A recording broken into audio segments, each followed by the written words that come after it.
Olá, alunos do segundo ano, sejam bem-vindos à correção da semana 6, né? Vamos trabalhar aqui na semana 6, né, o conceito de radiação, né? Para que ocorra a radiação, gente, a gente precisa de uma fonte de energia radiante, né? E a gente tem vários exemplos de fontes de energia radiante. Uma fogueira, o próprio sol, alguma luz, né, que infravermelha, né, que a gente percebe que ela aquece algum objeto. Isso são formas de energia radiante. Isso é um calor radiante que vai até nós. Um exemplo bem típico, né, que eu acabei de falar, são as fogueiras, né? Você próximo a uma fogueira, você sente aquela radiação chegando até você. Tá, vamos conceituar, né, como é que funciona a radiação térmica. Há um cuidado que a gente tem que tomar, né? Nós estamos falando de radiação térmica. Existe outro tipo de radiação, que é a radiação que se dá, né, devido a materiais radioativos. Mas esse outro conceito se envolve física moderna. Não é assunto agora para nós do segundo ano, tá? Então não podemos confundir esses conceitos aí, não. A radiação também, gente, é conhecida como irradiação, né? Então alguns livros vocês vão vir falar em radiação e alguns outros irradiação. Mas, conceitualmente falando, se tratando de propagação de calor, é a mesma coisa. Por exemplo, a energia vinda do espaço, né? A energia do Sol, né? Ela atravessa a nossa atmosfera e faz o que, né? Aquece o nosso planeta. Essa forma de radiação, gente, ela é muito importante porque ela que propicia, né, a existência de vida, né, a qual nós conhecemos aqui no planeta. Se não tivesse ela, não existiria a nossa vida, né? E de outras espécies que aqui se habitam. Tá? E o que fala aqui, né? Essa energia não passa através da atmosfera por condução, pois o ar é um mau condutor, né? Também não passa por convecção, pois só tem início quando a Terra já está aquecida. Também sabemos que no espaço vazio entre nossa atmosfera e o Sol não é possível haver transmissão de energia solar por convecção ou condução, porque para haver isso precisa de um meio material. E essa luz, né, essa radiação que vem do Sol, né, ela atravessa o vácuo, tá? Então é uma energia que não precisa de um meio material para se propagar. É uma onda eletromagnética. A gente vai ver com mais detalhes aqui, tá? A energia é transmitida de maneira denominada energia radiante, né? Essas ondas eletromagnéticas, isso inclui ondas de rádio, micro-ondas, radiação infravermelha, luz visível, radiação ultravioleta, raio-x, raios gamas. Tudo isso aí está, né, nas ondas eletromagnéticas. Essas formas de energia radiante são listadas por ordem de comprimento de onda, do mais longo ao mais curto, né? A radiação infravermelha, né, que é abaixo do vermelho, tem um comprimento de onda mais longo, né, que é da luz visível. Quando eu tenho um comprimento de onda mais longo, a gente vai ver isso aqui, um desenho mostrando aqui, eu tenho uma frequência menor, então a luz vai ter uma frequência menor. E quando eu tenho um comprimento de onda mais curto, eu tenho uma frequência maior. Os mais longos comprimentos de ondas visíveis são os vermelhos, os mais curtos são os das ondas violeta. A radiação ultravioleta além tem comprimentos de ondas mais curtos ainda, tá? E como é que se dá isso aqui, gente? Quando eu estou falando desses negócios de raio-x, né, infravermelho, tem a questão do espectro eletromagnético, tá? Que é um assunto para outra aula, né, que envolve ondas eletromagnéticas, né? Então, a gente pode estar trabalhando isso aí futuramente no terceiro ano. Tá, vamos dar uns exemplos aqui de ondas, né? Por exemplo, ondas de rádio, né, que as torres, né, de transmissão emitem, né?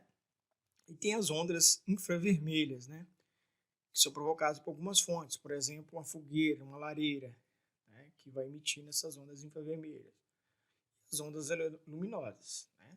Todas elas produzem uma energia chamada energia radiante. Uma onda com comprimento de onda longa é produzida quando a corda é sacudida suavemente.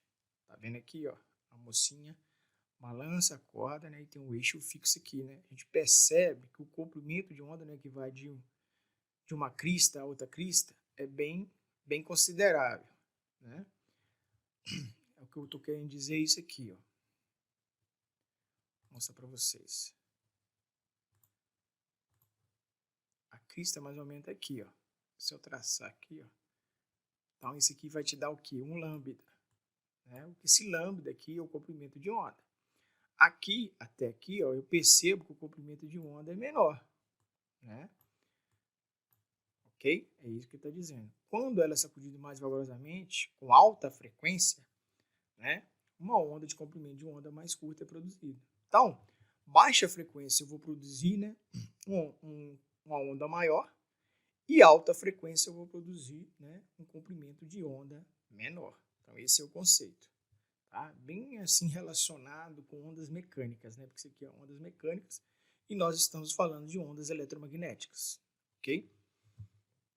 Ondas eletromagnéticas, gente, é quando tem uma partícula, um elétron, vamos supor, e nessa oscilação, né, o campo elétrico em relação ao campo magnético, eles são perpendiculares, tá bom?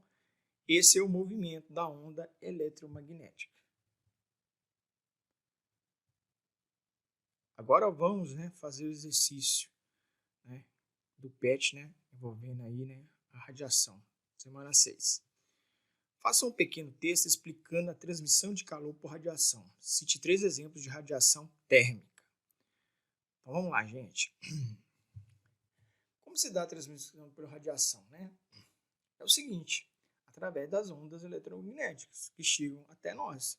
E elas propiciam aquecer, né, várias coisas, inclusive o Sol, né, a luz do Sol que vem até a Terra e aquece a superfície da Terra, deixando ela a uma temperatura que propicia a existência de vida. Então, o que eu posso descrever? Né? Radiação é a propagação de ondas eletromagnéticas que não precisam de um meio para se realizar, diferentemente dos processos de transferência de calor por condução e convecção. Esqueci de colocar aqui, mas convecção também é a mesma coisa. Exemplos que eu posso dar que ele pede, né?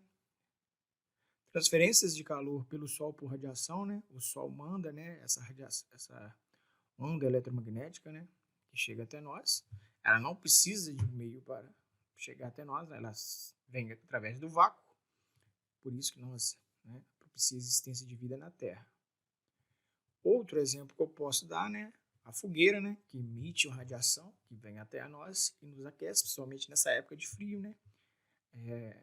É uma fonte de aquecimento, né, muito utilizado, por exemplo, né, nas festas juninas, as fogueiras, né? Porque as festas juninas, obviamente, são feitas, né, nesse período mais frio, então a cultura de se fazer as fogueiras, né, para se aquecer. E também a pessoa, né, na praia pegando um bronze também, né, é outro exemplo que vocês podem citar em relação à radiação. Obviamente, né, com todos os cuidados e horários necessários para não ter problemas com a pele. Bom, vamos para a questão 2. Os 3 tipos de transferência de calor foram estudados ao longo das últimas semanas. Baseados nesses conceitos, explique detalhadamente as partes que compõem a garrafa térmica e que a torna eficiente em manter a temperatura do líquido nela colocado, conforme descrito na imagem a seguir. Então, nós temos aqui a garrafa térmica, né? E a gente observa o seguinte, que eu tenho a tampa, aqui entre essas paredes, aqui, né, a parte interna e com a parte externa, eu tenho o vácuo, tem as paredes espelhadas e tem o líquido. Né? Qual é a função da garrafa térmica, né, gente? A função da garrafa térmica é manter a temperatura do líquido no qual você colocou ela ali, né? Não importa se é o líquido que você quer que ele mantenha a temperatura mais quente, por exemplo, um café, ou, por exemplo, um suco bem gelado, que você quer manter ele bem geladinho também. A função da garrafa térmica é manter a temperatura do líquido que você colocou ali.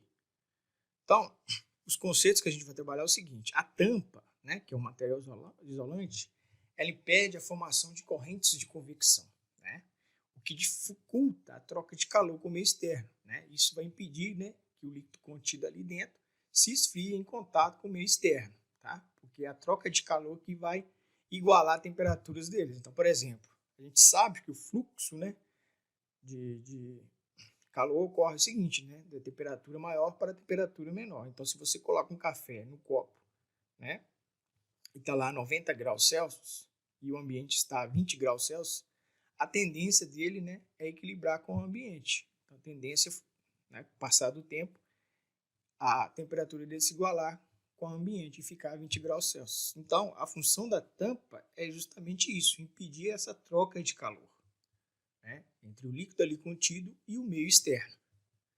Né? As paredes de vidro, né, da garrafa, ela também funciona com isolante térmico. E o ar, né, do vácuo rarefeito entre elas também dificulta a troca de calor, né, por condução. Isso também propicia, né, a conservação da temperatura. E o espelhamento das paredes minimiza também a troca de calor, né, por irradiação. Então, esses são os conceitos envolvidos aqui, dentro dessa garrafa térmica, né, que é uma coisa assim muito bem bolada, né, e eficiente quando ela está funcionando perfeitamente. Questão 3. Um dia quente, você estaciona um carro em um trecho descoberto e sob o sol causticante, né, um sol intenso. Né? Sai e fecha todos os vidros. Quando volta, nota que o carro parece um forno. Esse fato se dá por quê? Né? O vidro é transparente à luz solar e opaco ao calor. O vidro é transparente apenas para as radiações infravermelhas. O vidro é transparente e deixa a luz, né, entrar. O vidro não deixa a luz de dentro brilhar fora, nenhuma das alternativas. A alternativa correta seria a seguinte: o vidro é transparente à luz solar e opaco ao calor.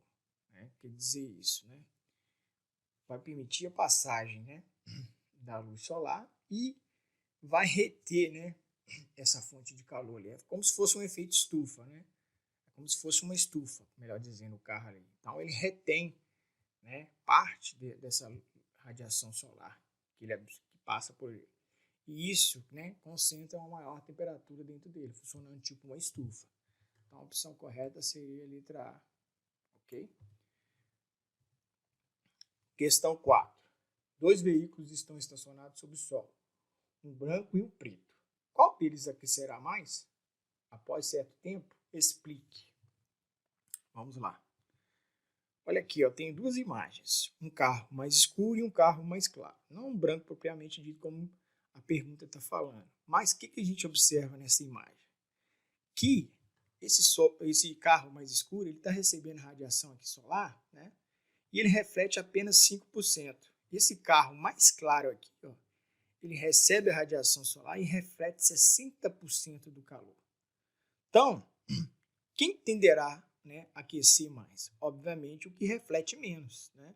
Se ele reflete menos, ele absorve mais calor. Então, ele vai aquecer mais. Então, o carro mais, a cor escura, né, principalmente os carros pretos, eles aquecem muito mais. E os carros com cores claras, né, como o branco e a cor metálica, né, prateada, eles absorvem menos calor. É isso que você tem que entender. Então, a cor, né, do carro mais escura, ela absorve mais calor do que a cor mais clara. Então, isso peguei da revista Galileu, né? Então, os carros mais claros, né, a resposta vocês vão colocar assim: os carros mais claros refletem mais radiação, logo absorvem uma radiação menor em relação ao carro preto, que reflete muito pouco a radiação, né? E o carro preto absorve mais. Então, esse é o conceito. Questão 5. Em uma geladeira, qual o principal processo de transferência de calor que ocorre? Por que é importante desobstruir as prateleiras da geladeira? Por que é importante desobstruir as prateleiras da geladeira, gente? Para que ocorra o processo de convecção normal. Tá? Aqui nós temos a imagem da geladeira, né? O que a gente observa, né? Esse processo de convecção, né? O que acontece? Devido à diferença de densidade do ar. Né? Quando o ar é mais frio, ele é mais denso, então ele desce. E quando o ar é mais quente, ele é menos denso e ele sobe. Só que não fica um aqui por cima quente e um por baixo frio. Não é isso que ocorre, não. Ocorre um ciclo. Tá? Vai sempre tendo uma troca de ar. Uma hora o ar que está lá em cima, mais quente, vai esfriar, ele volta de novo para baixo e vai subir. E para baixo, depois o que acontece? Ele aquece e faz o retorno. Então, um ciclo. Por isso que é chamado de zona de convecção. Tá? Isso que ocorre dentro da geladeira. Tá? Por isso que é importante ter espaçamento entre as prateleiras para que isso ocorra. Então, como é que vocês descreveriam, né, a resposta? Seria da seguinte forma: o processo de transferência de calor que ocorre na geladeira é a convecção, ou seja, as prateleiras devem ficar desobstruídas para que ocorra o fluxo de ar por meio do processo cíclico em que o ar quente sobe e o ar frio desce, permitindo dessa forma a refrigeração, né, dos alimentos, né? Então, gente, está aí a correção da semana 6, né? Espero que vocês, né, tenham pegado o conceito aí sobre radiação. Até a próxima aula, né? Próxima aula a gente vai trabalhar com os PETs complementares, né, abordando os assuntos que a gente viu aí durante os PETs aí, né? Até mais, um forte abraço.